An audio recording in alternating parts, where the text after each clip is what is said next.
Talk to me about Andrew Bragg and The Voice. This should concern Anthony Albanese. Well, Liberal Senator Andrew Bragg is a Voice supporter. He thinks there should be a yes vote in the referendum, and yet he's come out today and said he thinks it's unwinnable in its current state and it should be deferred to at least mid-next year in order to give it a chance, that it needs to be reconsidered.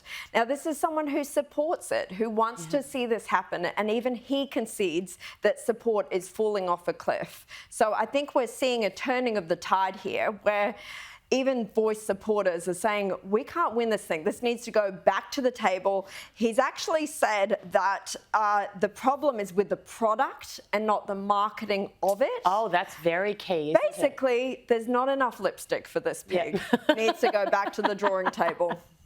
You're going to be cancelled for that.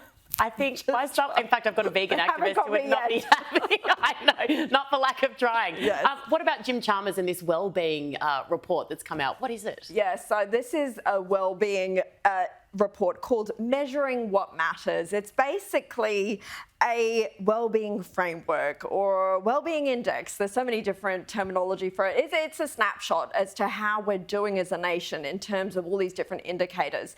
But it's received a lot of criticism today from the opposition and other quarters because it's based those indicators on really old data from before the pandemic, from before all the rising interest rates that we've seen lately. So how can this report find that Australian home buyers are dealing better with mortgage stress when they're not taking in the 11 interest rate rises, and they're not taking in factors, very important factors like the COVID pandemic, when they're talking about mental health and how there are no real concerns, rising concerns about mental health.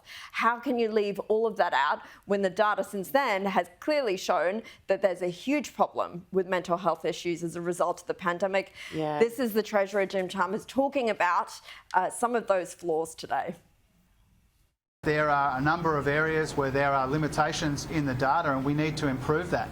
In the report it says that things have improved for mortgage holders. Do you think anyone with a mortgage agrees with that? Oh, we've made it clear for some time. Almost every time that I speak with you, we talk about understanding the cost of living pressures that people are confronting. Is it misleading though? I don't think so. So it seems pretty obsolete, Erin, if it's not taking in the most recent data, and it's so old, but it was a good excuse to show the Treasurer working out in some shorts, I guess.